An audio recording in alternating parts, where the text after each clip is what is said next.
it's meant to be, then it will, God willing. Sky's the limit, and I'm busting at the ceiling. Starting to get to the point where I don't catch feeling. Just counting these millions, I need 100 a show. If you can't pay, it's enough. I will never sell my soul. That's the truth, Lord knows. All I need is good vibes, so I don't trust these hoes. I've lost my bros. That's just how the game goes. Came a long way, get it straight. They want the food on my plate. They don't want to see me strive, but want a piece of the cake. All I need is good vibes, and everything will be great. But they rather tell lies. What's going on? What's going on, ladies and gentlemen? I'm your host, Gran, Jefe. Get ready for another episode of Unpopular Opinion. How y'all doing today? Today is Monday, the 3rd. We are officially in December. Man, this year has flew by. Listen, it feel like it just started, and we already finna be in another year. We're already about to be in 2019. Before we get started today, I want make sure you guys are following me on Instagram and Twitter at GRANxJEFE, GRANxJEFE, all one word. Also, make sure you guys follow the Unpopular Opinion Facebook page at Unpopular Opinion 2018, all one word. Also, make sure you guys follow me on Instagram at unpopular_opinion 2018 and on Twitter as well at Unpopular 2018 for the Unpopular Opinion podcast. Without further ado, let's just go ahead and get into the action. You know, we had an eventful weekend. I shall say. You know, we had some college football conference championships. Alabama beat Georgia. Clemson won the ACC. Ohio State won the Big Ten. Oklahoma won the Big 12. But let's just kind of break these games down piece by piece. Not too detailed. Just some of the stuff that I thought was significant. Just some stuff that I thought that was significant from Saturday. And that's Alabama is for real.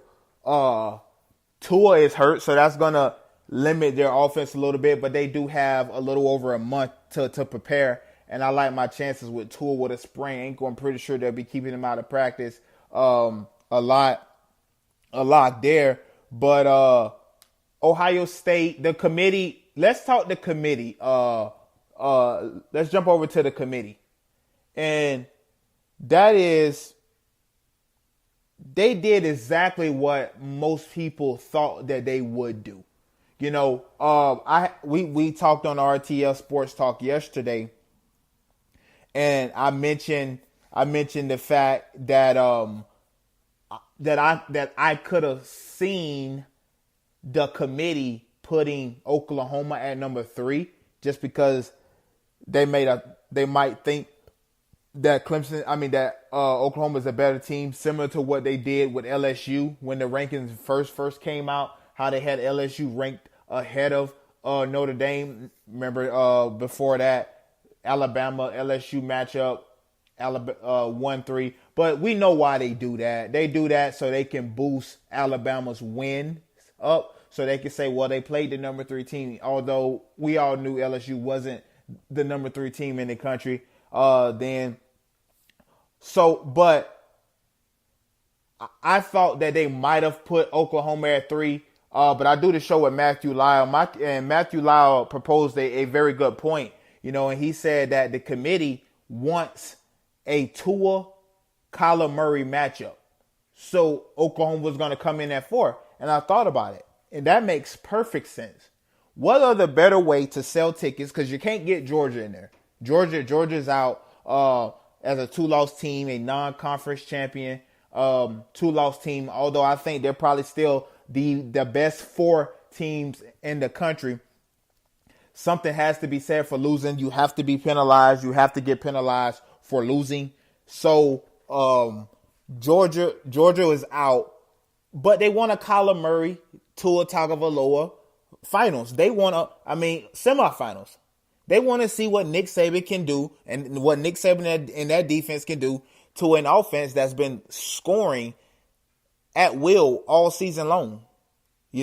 So it makes perfect sense. The committee did that. We're going to see a Alabama, Oklahoma, 1 versus 4 matchup. And then on the other side, we're going to get Clemson and Notre Dame. And I think that's a really good matchup. I think both of these teams match up very, very well. The only other team in this playoff that I would say that matches up well with Alabama, and that's Clemson.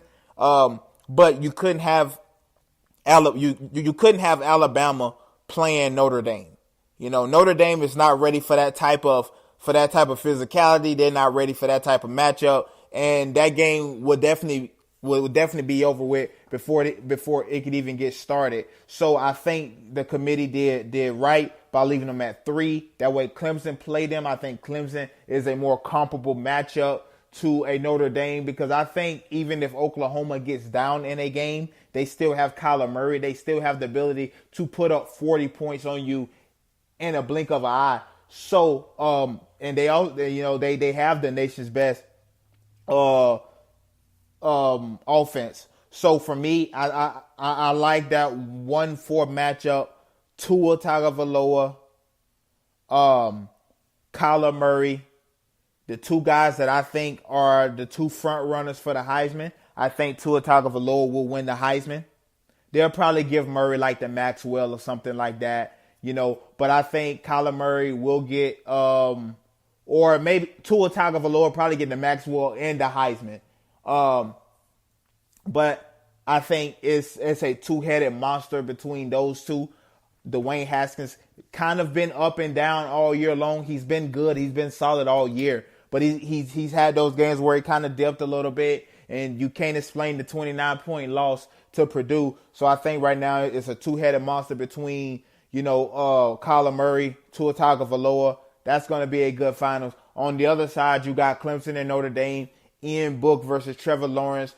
I obviously I think the two teams that's going to meet in the finals is going to be Alabama and Clemson ultimately, but I'm going to reserve the right to change my mind, because that Oklahoma offense can put up points in a hurry, and Clemson really haven't faced any competition all year. The ACC has been down, although I do believe that this team is one of the 4 best teams, if not the top 2-3 best teams in all of college football. They can be beat. This will be a neutral site game. Notre Dame will be ready. Ian Book is for real, So Clemson is going to have to bring their A game, which I'm sure they will. Dabo Swinney always have the guys ready. Brent Venables in that defense. Those guys are absolutely insane. You got Rodgers, Travis Etienne. For me, that defensive line is really going to be that's really going to tell the story of that game. Clemson's D line with Lawrence and Wilkins and the guys. So how would Notre Dame be able to control and Farrell, Wilkins, and Lawrence? How will Notre Dame's offensive line handle the pressure from Wilkins, from Lawrence, from Farrell? How will that offensive line hold up to that? Will they give Ian Book enough time to make plays in the passing game? And I think that'll be the difference going forward in that for Notre Dame. Moving along here, we got Mike McCarthy has been fired from the Green Bay Packers. Mike McCarthy has been fired from the Green Bay Packers. I came out about 2 to 3 weeks ago in RTS Sports Talk, and I proposed a question to Matthew Loud, like, out of all the jobs that's going to probably be coming available, which job would you rather take? And, I brung up the Green Bay job. And at the time, he was like, I don't know if that one's actually available right now. But I had just been reading. I had been seeing a lot of stuff. And, I said last week on the show, once people start calling for your job, once people start saying that you're wasting somebody's career, you're in the middle of their prime, when most people think that this guy is the best thing since sliced bread, I have a different opinion on that. I don't think that he's sorry. I just think people overblow what he does. I think people don't give him enough blame, but give him way too much credit for a guy that since his last Super Bowl, 8-9 years ago, he's 5-6 in the playoffs. That can't all be on coaching when you're supposed to be the best. And I get it. Football is the ultimate team sport. So I'm not putting it all on him, but just to act as if it was Mike McCarthy's fault why they couldn't get over the hump instead of blaming Aaron Rodgers. I don't understand that at all. Was Mike McCarthy to blame? Sure he was. His system was outdated. He running plays from the 2000s.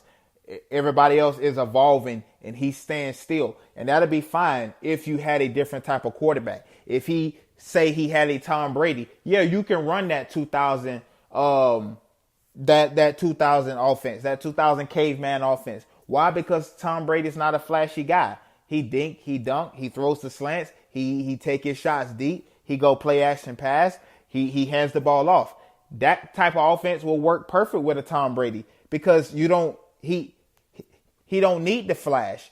I think Aaron Rodgers is a flash type quarterback. He's that shiny piece of jewelry, so you have to do a little bit more for them. You just can't wipe that diamond off in the morning with a little rag and be good. You got that special cloth, that you're going to clean that thing with to get it all sparkling and shiny. That's what Aaron Rodgers is. Aaron Rodgers is that sparkly piece of diamond, that sparkly piece of jewelry that you cannot run that generic old school offense with a guy like that. But it's not Mike McCarthy's fault. It's not Mike McCarthy's fault. He's taking the blame for it. I fully expect Mike McCarthy to get a job here in the near future. We talked about on RTS Sports Talk this morning that the Carolina Panthers possibly getting rid of their offensive staff. So maybe Riverboat Ron Rivera is he's already trying to make room for a guy like a Mike McCarthy. But make no mistake about it, Mike McCarthy is a well-respected coach in this league, and he will find a job. I think he goes to be a coordinator because that's what most of these guys do. When they get fired from a head coaching job, what they go do, they go get a head coaching job. Tom Coughlin gets fired from the Giants. What did he go do? He go turn the Jacksonville defense into the Jacksonville Jaguars, the second best defense in the NFL last year. The defense that just shut out Andrew Luck, the guy who's had 8 straight games of 1 touchdown and at least 300 yards passing. Shut him down. Shut that offense down. Did not score a point. You see guys like Norv Turner, who if the sources are correct about what's going on in Carolina, Norv Turner may be on his way out the door, but that's what they go do. We were talking about Norv Turner earlier in the year. We were talking about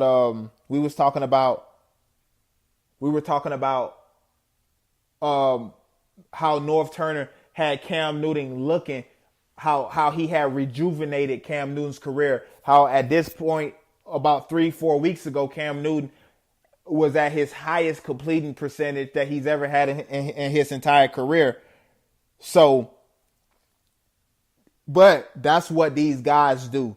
They become coordinators. Wade Phillips, he's been a coordinator in this league. And now, he's the defense. I said this morning, sorry about the Texans. He's not the defense coordinator of the Texans, defense coordinator of the Rams. Sorry about that for all my RTS Sports Talk listeners. Wade Phillips, another guy, defensive nature. He go coaches defense, for the Rams. Jim Schwartz, head coach. He's a defense guy. What does he go do? He go coach his defense for Doug Peterson in Philly.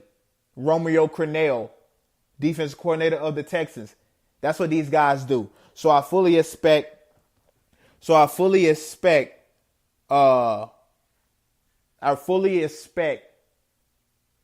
Mike McCarthy to go get a head coach or coordinator job. I haven't done any homework yet on possible landing spots for him, but just quick side notes. I talked about it earlier today. The Carolina Panthers, they could very well go get a guy like a Mike McCarthy to go work with Cam Newton. I think he'll be brilliant in that system. He can go work in a Cleveland in a system like a Baker Mayfield. But I fully expect him to be back head coaching in the next 2 to 3 years. Staying right here in the NFL. Just some of my biggest takeaways from yesterday or just this past week in general. The Ravens got their 3rd win in a row since Lamar Jackson has been quarterback. Didn't really have a good game again yesterday. Only 12 of 21, 125. But it seems that this team is rallying around him. Seems like this team has got a new sense of energy. Seems like this team has got a new sense of energy. They're back in the wild card race. They are that 6th seed in the AFC right now. The Chargers are the 5th seed. But this team has seemed like they got a new life. It's almost like I kind of take it back to my Florida State Seminoles because I think DeAndre Francois is DeAndre Francois is a better quarterback than James Blackman.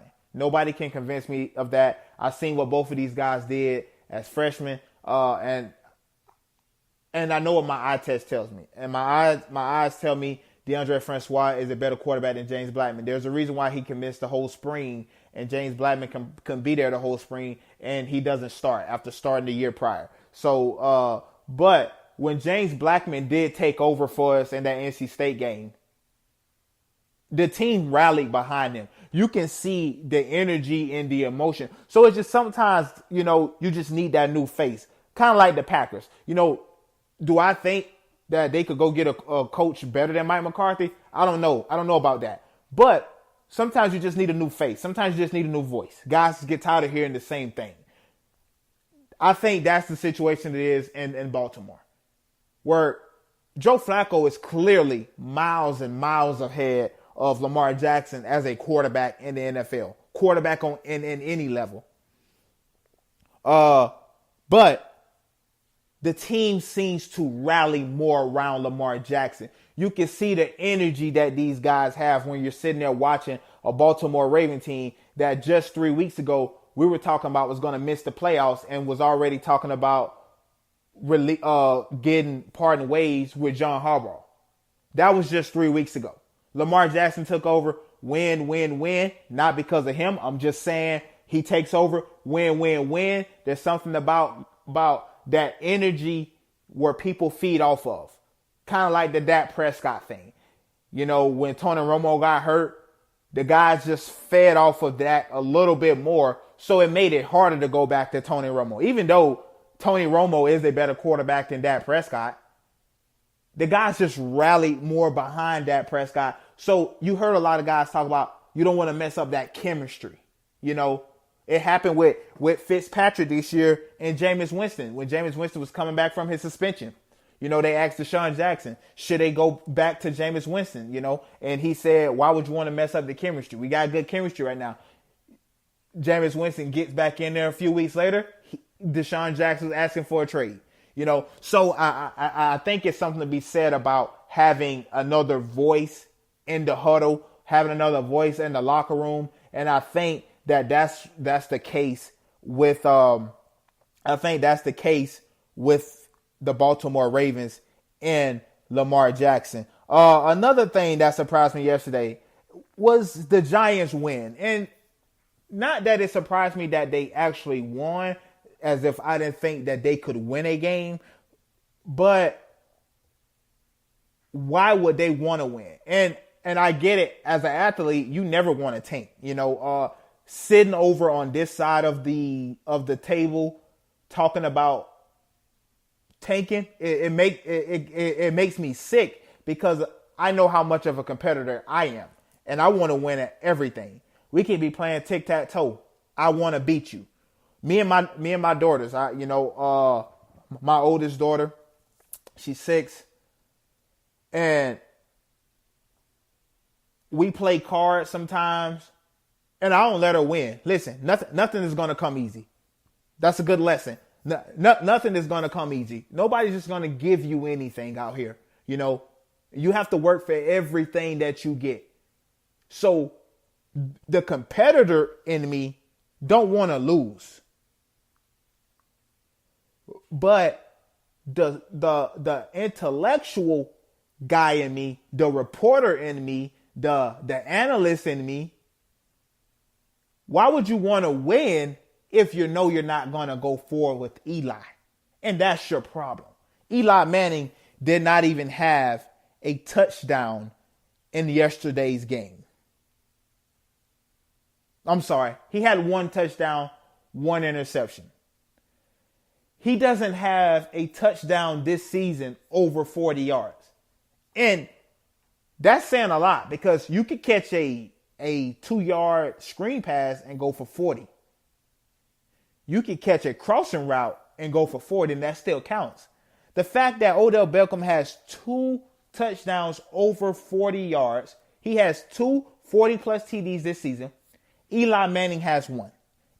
Odell Beckham threw 1 touchdown pass yesterday. Eli Manning threw 1 touchdown pass yesterday. So if you know that you're not going to go forth with Eli Manning, wouldn't it make sense to not want to win if you're upper management? That's just what I think. You never want to lose. As an athlete, let me make that clear. You never want to lose as the athlete. The athlete in me hates the rational me when I'm even saying this. Because I know how crazy that is to say, like, dang, man, y'all should just lose on purpose. Especially the type of guy I am. The guy that want to beat everybody at everything. If it's to be a first place or a second place, a winner or a loser, trust me, I'm trying to be on top at everything I do. But it's just I don't know why the Giants keep winning games if they don't have their quarterback. Now moving on to another situation where the Green Bay Packers, I'm going to the game side of things here. Yesterday we picked this game. We picked, as we do every Sunday, 9:45 a.m. Eastern Standard Time, 7:45 a.m. Mountain Standard Time on RTS Sports Talk. We picked the Cardinals and the Packers yesterday, and I picked the Cardinals. To a lot of people, that probably would have sounded crazy, like, why would you pick them? Obviously, they got Aaron Rodgers. They're playing at Lambeau. But I just felt that this was that week, with all the news surrounding Mike McCarthy, that this would be the game that they could stumble. This could be the game that'll just completely eliminate them from playoff contentions. And it happened. Because you got a team who know where they're going. They have their quarterback that they think of. Do I think he's good? No. I don't think any of the rookie quarterbacks were good this year except for Baker Mayfield. I'm just going to put it to you like that. I think these guys could be good, but I don't think any of these guys are going to be – I don't think they're going to be cornerstones to anybody's franchise. But anyways, to the Arizona Cardinals, they got the cornerstone of their franchise in Josh Rosen last year's draft, or this year's draft, I should say. And I just figured that these are the type of teams that are dangerous, especially to teams that's trying to get back into the playoff race, or that is right on the edge of being in or out, because they know what they got. They're not trying to fight for number 1, number 2, or number 3 to get a quarterback, because they got their guy already. They got him already. So they're going to give you everything they got, because they're trying to put a good product out there. So obviously they fired their offensive coordinator earlier in the year. They need somebody. A Mike McCarthy could probably come over there and work with a Josh Rosen, So that was just a game that I thought was a complete trap game. And it happened to be a complete trap game. Moving on to the Sunday night game last night, man. The Pittsburgh Steelers were at home facing the Los Angeles Chargers. And I picked the Chargers to win this game. I picked the Chargers to win this game.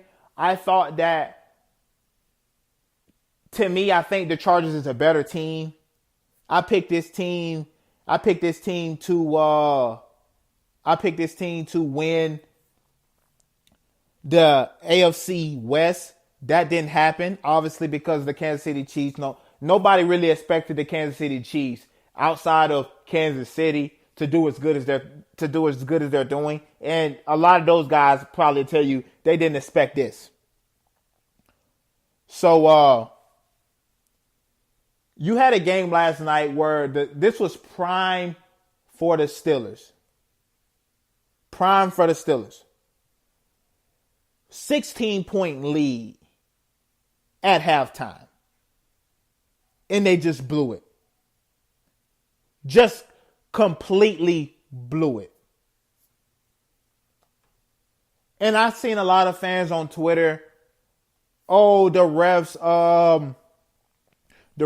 blew it. The refs did this. They missed the block in the bag. They missed what was the other one? The false start. And I just asked those fans, could there not be holding on every single play? You see linemen on every single play grabbing shoulder pads. It just doesn't get called. It happens every single play it happens every single play in the NFL. Every snap, the offensive linemen are holding. So for me, yeah, they blew the call, the false start. That's not as easy to catch all the time when you're looking at other stuff, but I get it. You still got to stop the play. They still went for 2 and got 2. You didn't stop them. You lost by 3 points and you had a 16-point lead. That don't make any sense to me. For a team and I picked this team to win that AFC North division.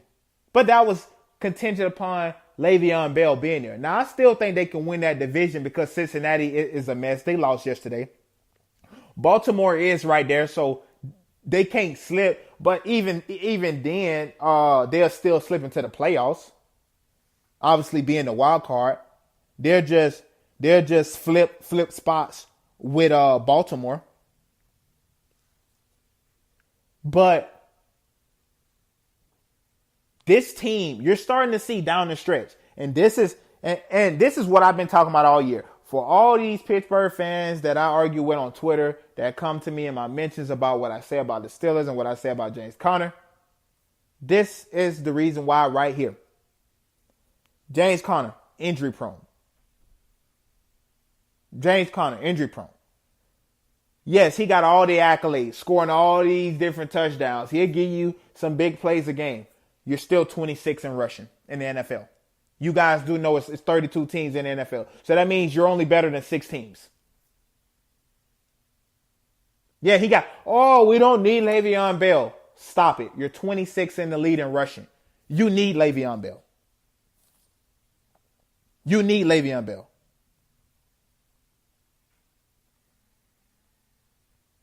There's no other way to put it. You need Le'Veon Bell. Le'Veon Bell is the key to y'all season. James Conner cannot carry that load. You seen it last week against Denver. Third and goal from the 2. You're trying to run pass option, and it wasn't even there. I guarantee if 26 is in the backfield, I guarantee that's a handoff. I guarantee you, if 26 is in the backfield last week in Denver on that third down with a timeout in your pocket, I guarantee you that's a run. I guarantee you down the stretch of this game right here, 26 would have been getting the ball a whole lot. Now you may not even know what Connor is going to give you. Will he be back next week or not? You know, looks like an ankle injury. Those tend to linger. You can come back, but you won't be effective.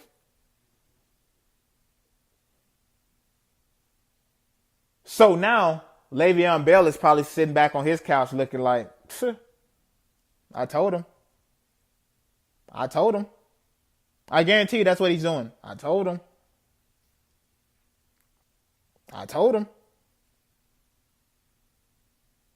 Moving on to the Monday Night Football game tonight. Divisional matchup between the Redskins and the Eagles. Redskins are 6-5. Eagles are 5-6. This is a potential clincher. And when I say clincher, that means in or out of the playoffs. If the Eagles lose, I most definitely think that they're out of the playoffs. If the Eagles cannot afford to lose this game tonight, which is the reason why I think they'll win. The Redskins are a little bit banged up. You know, they is getting Chris Thompson back. He's been out the last 4 games, so that should help Adrian Peterson out a little bit more. But I just think the Eagles at home at Lincoln Financial, I think in front of their fans, Carson Wentz should put on a show, especially against that Redskins secondary who's been off and on. I think this is the type of game Carson Wentz should be able to exploit the Redskins defense. I think he will exploit the Redskins defense. I think the Eagles win this game tonight by 10. Now, this game won't be easy. You know, this game will not be a cupcake because Washington also knows what's at stake. They also know that with a win tonight, they go tied with the Cowboys for 7-5. I'm sorry. And they will go to 3-1 in the division. Both teams will be tied at first place. Don't have the head-to-head yet because the Washington Redskins won the first meeting when they played the Dallas Cowboys. The Dallas Cowboys won the second meeting against the Washington Redskins. If the Washington Redskins win tonight, they'll both be 3-1 in the division. But the Redskins will take over first place because they will be 7-3 in the conference. The Cowboys will be 6-3. So this is big for the Washington Redskins. They know what's at hand here. I think Jay Gruden may also be coaching for his job as well. I think the people in Washington, it's getting a little eerie. He hasn't done much. If I'm not mistaken, he's only been in the playoffs one time since he's been there. And they played the Packers, and the Packers won that game. But I think John Gruden's time is almost about to be coming to an end.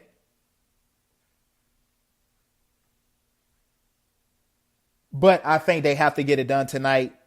Unfortunately, I just don't think that they'll get it done. I think the Eagles will win this game. And I think the Redskins, that'll just demoralize that whole team after leading that division basically all year. They had a 2-game lead basically all year long. Then the injuries start piling up. And now they're still trying to fight to get back to where they at. I just don't think it's enough. Eagles win tonight by 10. I'm going to go 27-17. That's going to be it for today's show, guys. Make sure you tune in to the Unpopular Opinion podcast every single Monday, Wednesday, and Friday. Also, make sure you guys are following me on social media, Instagram and Twitter at GRANxJEFE, GRANxJEFE, all one word. Make sure you guys are following the Unpopular Opinion podcast on Facebook at Unpopular Opinion 2018, all one word. Also on Instagram at unpopular_opinion2018. And also make sure you guys follow the Unpopular Opinion Podcast on Twitter at unpopular2018. Thank you guys for all the support. RTS Sports Talk tomorrow, 9:45 a.m. Eastern Standard Time, 7:45 Mountain Standard Time. I'll see you guys tomorrow. If it's meant to be, then it will, God willing. God willing. Sky's the limit, and I'm busting out the ceiling. Starting to get to the point where I don't catch feeling. Just counting these millions, I need 100 to show. If you can't pay, it's enough. I will never sell my soul. That's the truth, Lord knows. All I need is good vibes, so I don't trust these hoes. I've been lost my bros. That's just how the game goes. Came a long way, get it straight. They want the food on my plate. They don't want to see me strive, but want a piece of the cake. All I need is good vibes, and everything will be great. But they rather tell lies. I don't have time for the fake. Who would've knew? Praying to God, asking what do I do? I've been the truth since I came out the womb. Keep it 100, got nothing to lose, got nothing to fear. Let it be clear, God got my back when nobody else there.